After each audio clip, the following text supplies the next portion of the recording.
Ladies and gentlemen, my name is Lancelot and welcome back to the channel. So, quick video today. We have the dossier for the Shastasuarus, was just released on the 29th, and I kind of want to quickly go over it and see what all the hoopla is about, you know? So as we know, this was one of the winners recently. We're just going to go over the two things here and then a little bit of my speculations about it. And then I'm curious to know what y'all think, so let me know in the comments below any ideas or speculations you might have. One thing before we get started, I would like to point out that in the image here, we do have what looks like a submarine platform, which I think is going to be super dope. I know a lot of people really hoping for that with the whole concept art that was out, and the fact that we see it here in the dossier is absolutely phenomenal. But for the wild, this odd variant of Shastasuarus seems as curious about humans as its distant relative, the ichthyosaur. Pretty sure I'm pronouncing that right. It got my attention when one of these sea monsters swam up to have a look at me. Luckily, its bulk turned out to be worse than its bite. Shastasuarus has weaponized its ultrasonic chirps it uses for echolocation. That sounds super dope, I'm not gonna lie. It can focus those sounds into a tight cone that disorients prey, or widen the effect to blast apart a school of fish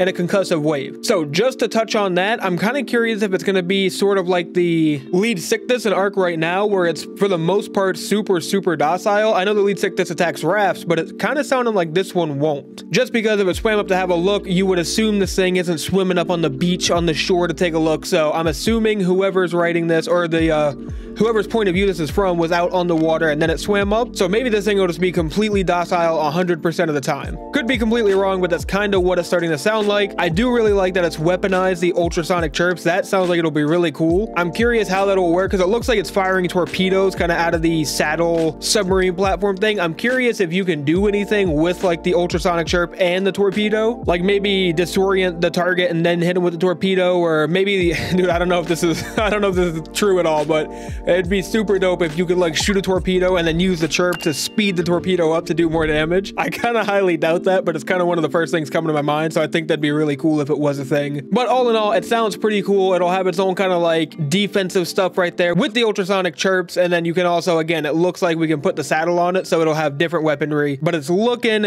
in my opinion, like it's going to be a pretty docile creature just swimming about. For domesticated, we have taming a Shastasuarus was one of the most rewarding experiences of my life. I brought along some ichthyosaur pals to entertain the larger cousin while I scraped some of its itchy barnacles off with a sickle. From then on, I had a gigantic escort in deep water. Some tribes managed to kit out their finny friend with a periscope, torpedo bays, and even a cargo hold. Those Shastasuarus end up looking like something from the old kids cartoons with cavemen who turned dinos into cars and submarines. So this sounds interesting because it looks like it's going to be a relatively passive tame, although I think you're going to need some of those itchies to come down with you and distract it, maybe, I guess is kind of what it's saying, or maybe put it at ease that you're over there, and then you're going to have a sickle and then come along and maybe scrape off like clusters of barnacles on it, and that's how it'll, you know, gain your friendship, or you'll gain its friendship. I'm not entirely sure, but it sounds like a pretty cool taming technique for something so large, because obviously something this large, I assumed you would not be knocking it out or anything like that, and then feeding something this large in my mind seems a little bit weird, because I imagine it's eating tons and tons of like krill or plankton every day, or whatever it eats. But so the fact that you're gonna have to have like a small pack of itchies come down and then swim out there, so you'll need scuba, I'm assuming, swim out there, scrape off barnacles, do whatever, and then it'll be your friend, and then you can, you know, put your saddle on. And I like the interesting part here where it's talking about a periscope, torpedo bays, and a cargo hold. I assume the cargo hold is the actual, like, you know, quote unquote submarine portion that you can get into. Torpedo bay makes plenty of sense, but I also kind of like, and I don't know how useful it'll be when you're playing like single player, or you're not online in like any PvP thing, but the whole concept of a periscope where you can like keep the whole thing underwater and not give away your position, and then just pop the periscope up just to kind of like scan your surroundings, or, you know, prepare for an attack on an enemy tribe, whatever you're doing online.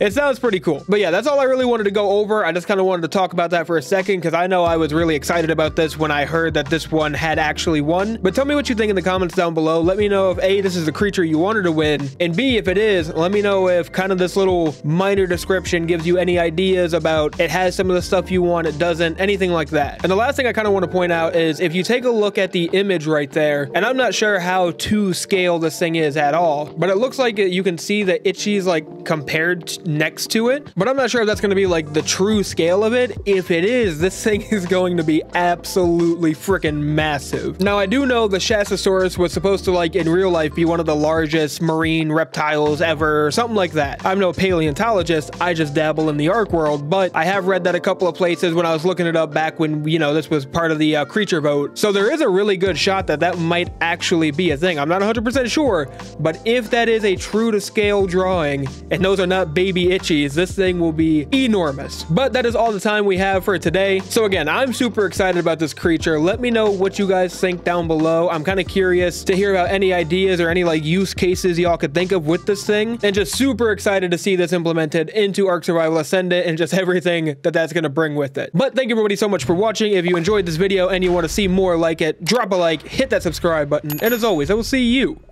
in the next one.